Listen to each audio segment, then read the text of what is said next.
อีกคันหนึ่งเนาะคันนี้ก็เป็นจักรคูโบต้าอันนี้ET95คือกันกับจักรรถคอยคือกันเลยโอ้ ET95คือกันคูโบต้า ET95โอ้แต่ว่าเป็นหางเกียร์รุ่นอันนี้บ่ได้พ่นสีใหม่บ่สีเก่าเลยเนาะสีเดิมเป็นหางเกียร์สีเขียว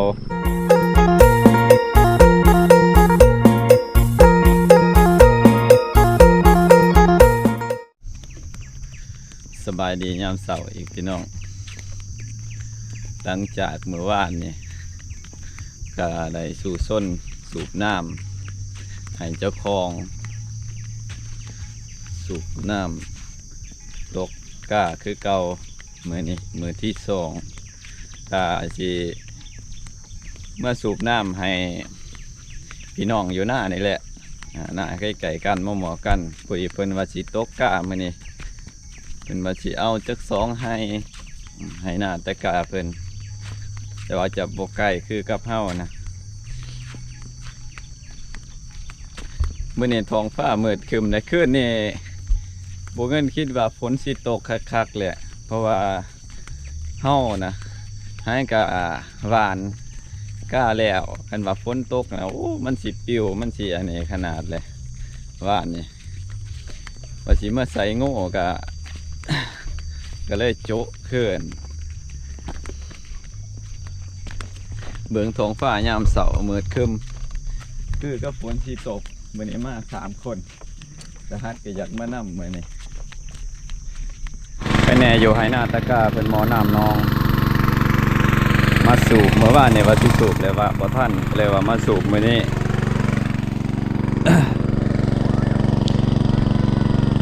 ทอนี่50 เมตรได้บ่ทอไอโป้เพิ่น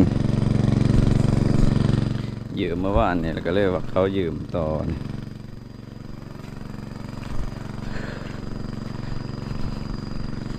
มันอยากแตกคนนี้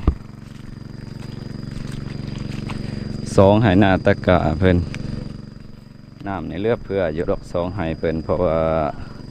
น้ำมันลึกน้ำนองบ่คือเฮาทางนั้นเมื่อวานนี้น้ำบ่พอ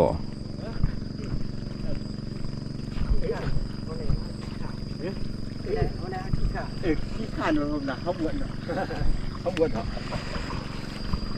แต่เห็นนะเขาบอกเขาสูดไวเลยนั่นนะไอ้กำลังพอดี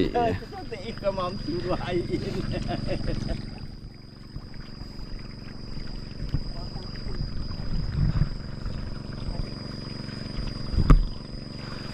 พอดีเลยดินแห้ง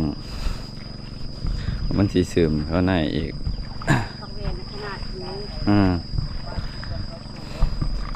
สิตกสูงสุดเพียง2 ตาเนี่ยป่ะพอดีพ่อเลยเนาะเบิดเลยทางผู้ใหญ่บ้านกระสูบน้ำห่วยแท้ผู้ได้พี่น้องเมื่อวานนี่ผู้ใหญ่บ้านสูบน้ำห่วยแท้ผู้ดึงท่อมาหอนี่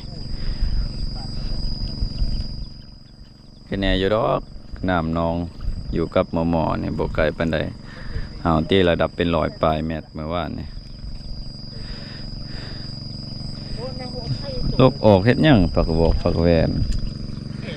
ทางนี้อีกให้หนึ่งมันยากแต่ว่าลกการบ่ลกเลยกินเลยคือเก่าพี่น้องวันนี้มือที่2กระสูบน้ำคือเก่าให้พี่น้องอยู่หน้าตั้งนานเพิ่นตกเลยบาง2-3 มือก็เริ่มเคี้ยวขึ้นน้ำแล้วดิ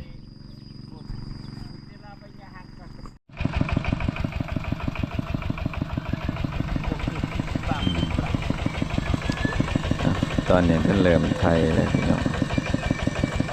ดินก็อยากแข็งๆเหนียวๆมันอยากแข็งกระด้าง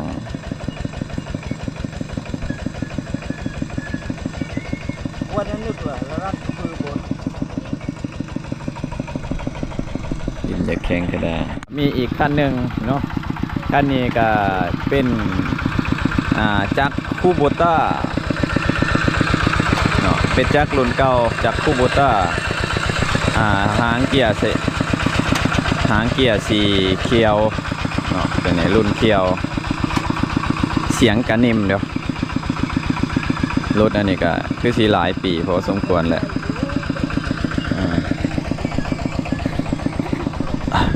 อีกคันหนึ่งที่อยู่ทางหมู่บ้านเฮากับเจ้าคูโบต้าคันนี้บ่แน่ใจว่าอีที่เก่าหาบ่หรือว่าจังใดค่ากะแนมเห็นเพราะว่ารถเพิ่นนี่ก็หลายปีแต่เฮายังน้อยพี่น้องเอ้ยแต่ว่าเฮาบ่ทันได้รถไถเพิ่นเด้อเฮารถเพิ่นนี่เพิ่นซื้อก่อนหมู่เด้อ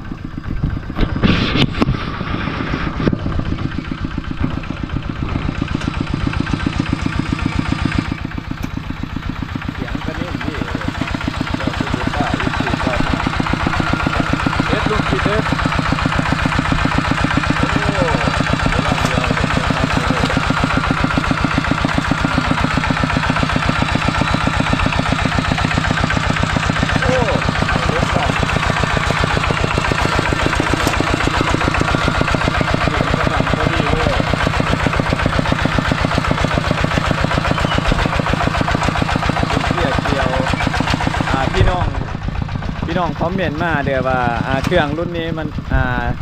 มันออกในปีใดเนาะเพราะว่าบ่เงินก็บ่แน่ใจคือกันก็เห็นเป็นครั้งแรกเคยเห็นแต่เพิ่นไทยแต่ว่าก็มื้อนี้ได้แนมเห็นสะดุดตาเป็นอีกคันนึงหางเขียวแต่ว่าก็น่าจะได้เปลี่ยนและอันลูกสูบเพิ่นนี่เพราะว่ามันก็นานหลายปีพอสมควรเลยหางเกียร์รุ่นนี้พี่น้องว่ามันออกปีใดพศใดเนาะหางเขียว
นี่ก็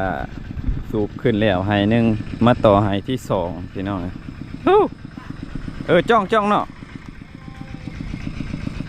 กินอันนี้มาต่อไฮที่สองพี่น้องสูบขึ้นไฮที่สองไฮนั่นกับน้ำพอดีเลยไฮโตเพิ่นไทยแล้วไฮโตเพิ่นกำลังไทยตอนนี้น้ำพอดีเลยซ้ำนี่3-4 มื้อพอแหละมันจังสีบกน้ำนี่กว่าจะมันสิแห้ง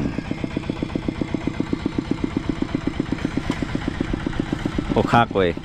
กูบุตาเพิ่นนิ่มมาต่อไฮที่สองบัดนี้พี่น้องเอ้ยเนาะไฮนี่สูบน้ำขึ้นคือเก่าฝนกัดป้อยอยู่คือกับว่ามันสิตกแต่กับบ่ตกเขตนี่บ่มีผู้ใดบ่สูบน้ำขึ้นมีแต่คนสูบน้ำขึ้นใส่ให้หน้าเบิดตกกาก็ได้ไฮที่สองยังบ่ทัน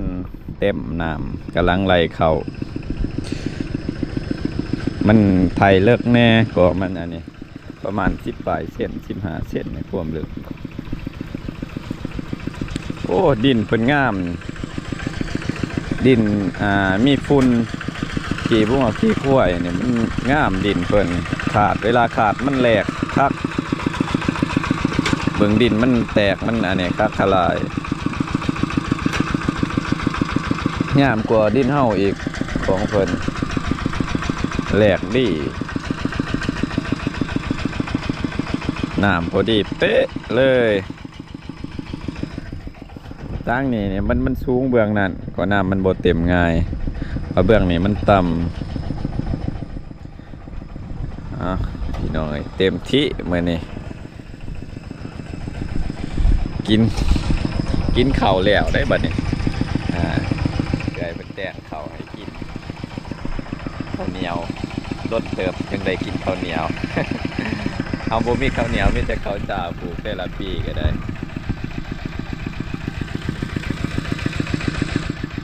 เอาเริ่มขวัญบางยาบ่มีขวัญอันนี้เขาอีหยังดอกแนวเขาปลูกเป็นวันในเขากล้าวันนี้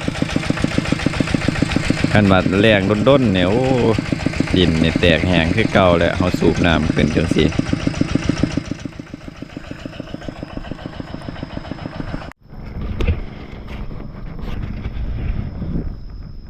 โอ้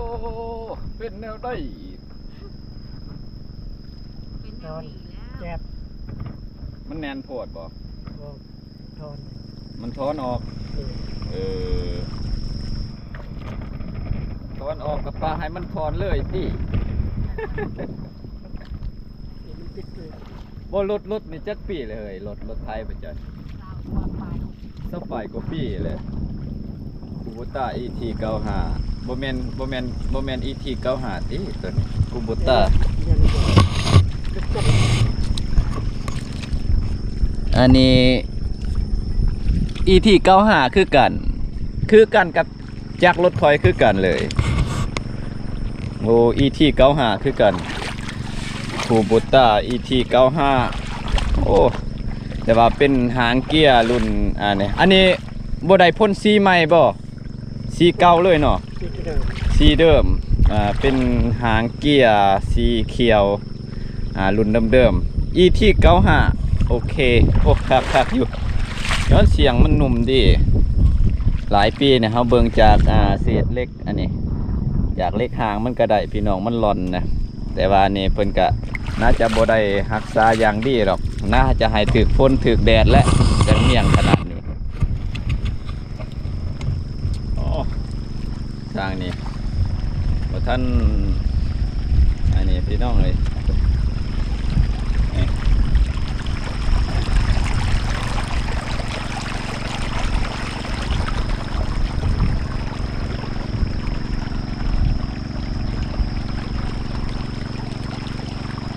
แน่ว่าบกไก่ปันใดน้ำเรือเพื่อตำทีเอาน้ำเพิ่นน้ำเจ้าเรือเพื่อนอลูกคิดนอเรือน้ำเจ้า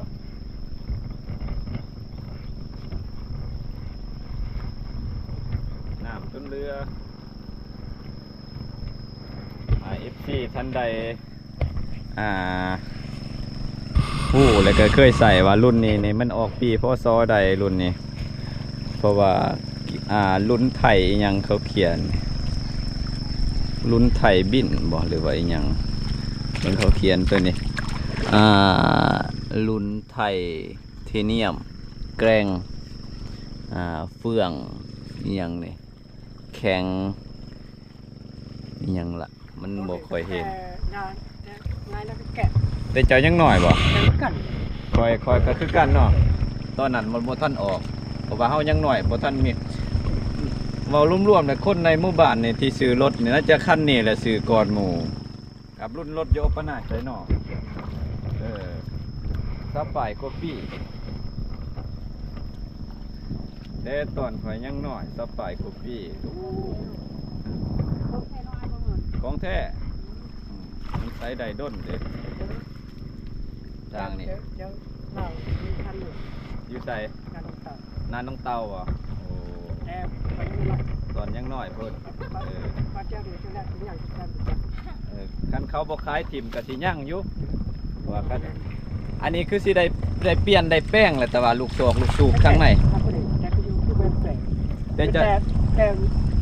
เจ้าเนี่ยเป็น โอ้เฮ็ดปีนอยู่หั่นบ่ทันได้แป้งสำเนาะ ตัวเดียวเนี่ย ถือว่าคัก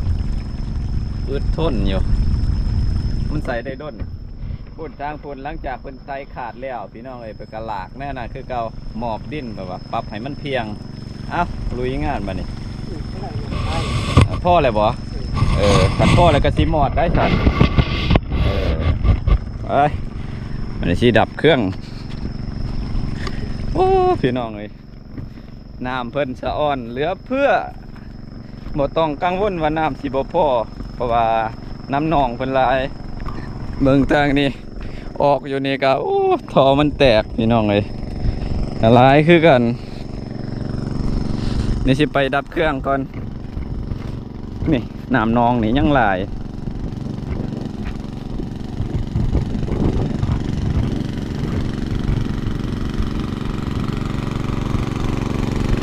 แต่ว่ายังหลายน้ำนองเพิ่น